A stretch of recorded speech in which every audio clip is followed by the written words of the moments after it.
नमस्कार दोस्तों, स्वागत है आपका हमारे नवरात्र के स्पेशल वीडियो में। आज के वीडियो में उस चमत्कारी वृक्ष के बारे में बताने वाले हैं जिस वृक्ष पर स्वयं दुर्गा नवरात्रि के 9 दिन बस करती है।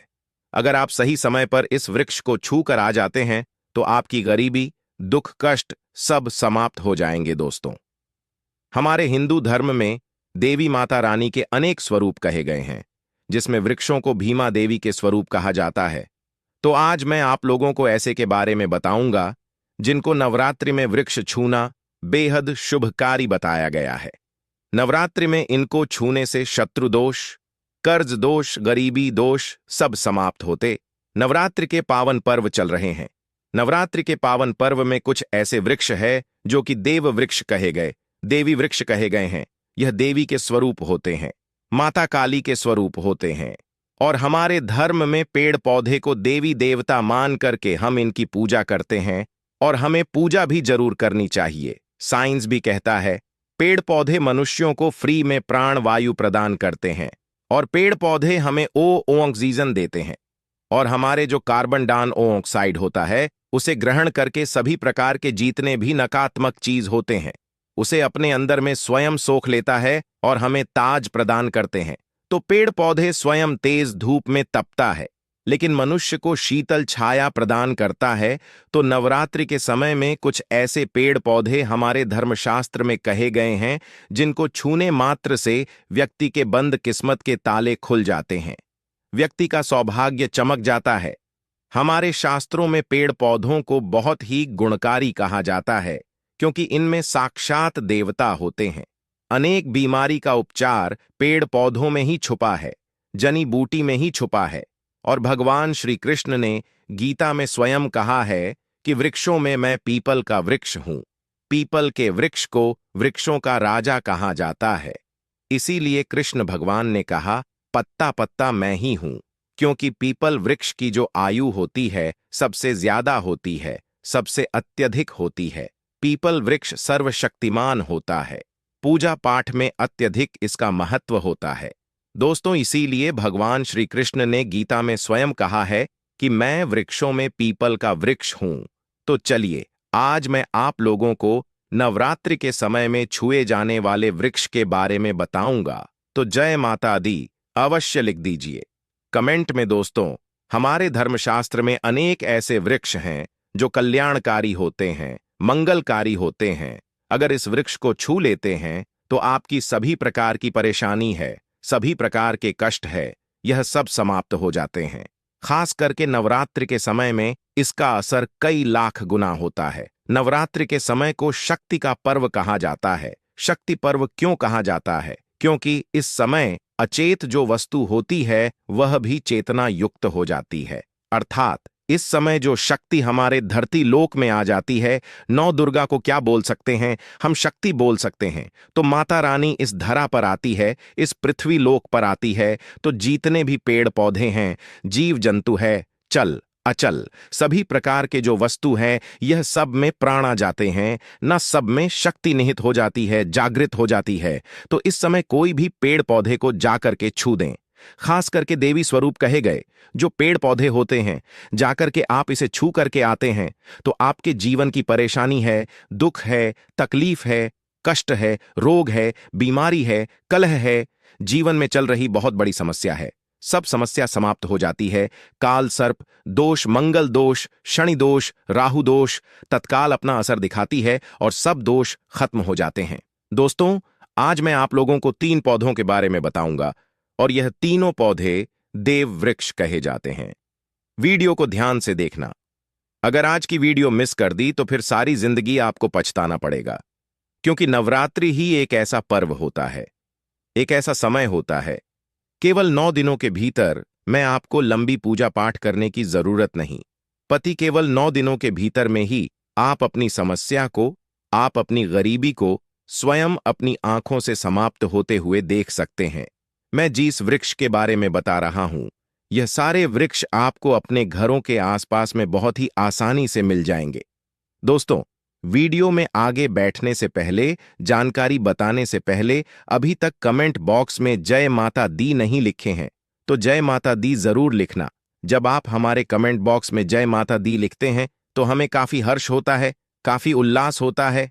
आप हमारी वीडियो को लाइक करते हैं तो हमारा मनोबल बढ़ता है और आप सभी लोगों के लिए इस प्रकार ज्ञान भरी जो अच्छी अच्छी जानकारी होती है आप सभी लोगों के लिए लेकर के आते हैं। तो अगर आप इस प्रकार की जानकारी में इंटरेस्ट रखते हैं, इस चैनल को अगर सपोर्ट करना चाहते हैं, तो आप हमारे चैनल को सब्सक्राइब कर हमारा सपोर्ट जरूर करें। दोस्तों, मेरे जो उपाय होते हैं आप लोगों को मैं सरल से सरल आसान उपाय बताता हूं, जो भी हमारे गुरुदेव ने हमें सिखाया है। जो उपाय बहुत ही सरल होते हैं, बहुत ही आसान होते हैं और यह राम बाण की तरह काम करते हैं। जिस प्रकार प्रभु राम के जो बाण होते हैं छुंग होते हैं, उसी प्रकार मेरे वीडियो में बताए गए जो उपाय होते हैं अचूक होते हैं, कभी भी प्रभाव ही नहीं होते हैं। तो वीडियो को ध्यान से देखना। कौन से ऐसे 3 वृक्ष हैं जिसे हमें छू करके नवरात्रि के समय में जरूर आना चाहिए? एक खास बात सभी दर्शकों को बताना चाहूंगा। नवरात्रि के समय में जितना ज्यादा हो सके देव वृक्ष की पूजा जरूर करना। दोस्तों, देव वृक्ष में कई प्रकार के वृक्ष होते हैं। चलिए मैं आप लोगों को बताना चाहूंगा कौन से वृक्ष को छूने से हमारी गरीबी मिटती है। पहला जो वृक्ष है, बेल का वृक्ष। जो बेल का वृक्ष है, यह वृक्ष माता पार्वती के पसीने से उत्पन्न हुआ है। स्कंद पुराण के अनुसार जो माता पार्वती हैं, यह देवी स्वरूप कही गई है, अर्थात यह नवदुर्गा के स्वरूप कही गई है। तो स्कंद पुराण की कथा में कहा गया है, जो बेल का वृक्ष है, माता पार्वती के पसीने से उत्पन्न हुआ है। इसकी डाली में पार्वती, जड़ में ब्रह्म, तने में विष्णु एवं समस्त जो हिस्से हैं उसमें भगवान शंकर जी बसते हैं। संध्या काल में शिव मंदिर के समीप या नौ दुर्गा मंदिर के समीप जो बेल के वृक्ष है, इसके नीचे में घी का दीपक जलाने से व्यक्ति धनवान, गुणवान एवं पराक्रमी बनता है। व्यक्ति के सभी प्रकार के मनोरथ की पूर्ति होती है। हमारे धर्मशास्त्र यह भी कहते हैं, नवरात्रि के समय में अगर कोई भी व्यक्ति, जी हां, नवरात्रि के समय में अगर कोई भी व्यक्ति बेल के वृक्ष को माता नौ दुर्गा का ध्यान करते हुए 7 बार छू करके आ जाते हैं, तो ऐसे व्यक्ति की तत्काल अगर उपवास व्रत रखा है, ध्यान से सुनिए, जो लोग उपवास व्रत रखे हैं ऐसे व्यक्ति की थकान, सुस्ती तत्काल चली जाती है। ध्यान से सुनिए, जो व्यक्ति उपवास रखे हैं, व्रत रखे हैं, ऐसे व्यक्ति को नवरात्रि के समय में जितना ज्यादा हो सके संध्या काल में बेल के वृक्ष को जरूर छूना चाहिए। केवल आप ज्यादा नहीं छू सकते तो 7 बार छू करके जरूर आ जाना और बेल वृक्ष के नीचे में घी का दीपक जरूर जला देना।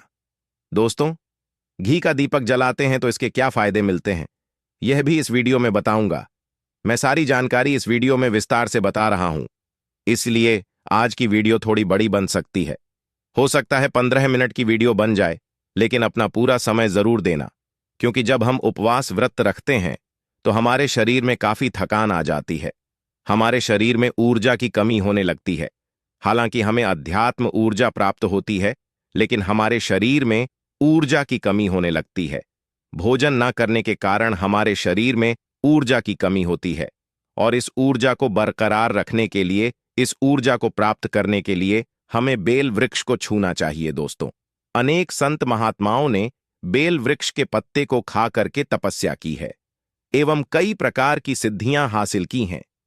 धर्मशास्त्र कहते हैं, अगर नवरात्रि के समय में बेल के पत्ते खाए जाएं, तो जो व्यक्ति लंबे समय से जो मंत्र के जाप कर रहे हैं, सिद्धि प्राप्त नहीं हो पा रही है, फिर कुछ आप ऐसी सिद्धि को प्राप्त कर सकते हैं जो सिद्धि आपको काफी लंबे समय से प्राप्त बेल के पत्ते खाने से वह सिद्धि जल्दी प्राप्त होती है। इसके नीचे घी का दीपक जलाने से हमें सिद्धि की प्राप्ति होती है। सिद्धि का मतलब होता है कार्य में सफलता।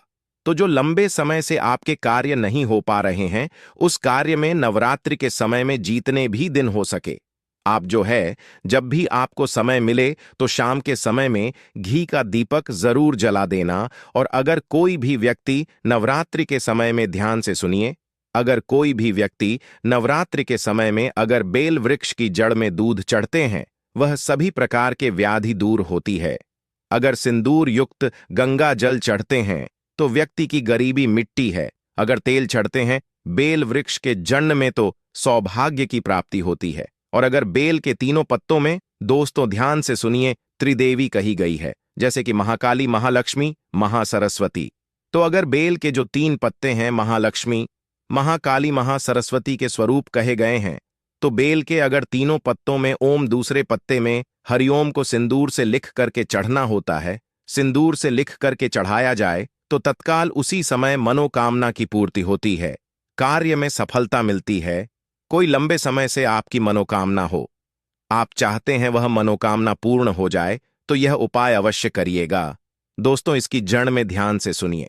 नवरात्रि के समय में इसकी जड़ में अगर तांबे की कोई भी रिंग होती है, जिसे हम एक प्रकार के तांबे की जो धातु है, यह मंगल से जुड़ी हुई होती है, तो अगर नवरात्रि के समय में इसकी जड़ में तांबे की जो रिंग होती है, अंगूठी होती है, अगर आप 4 अंगुल खंड करके दबा करके आ जाते हैं, नवरात्रि भर इसे दबे रहने देना है।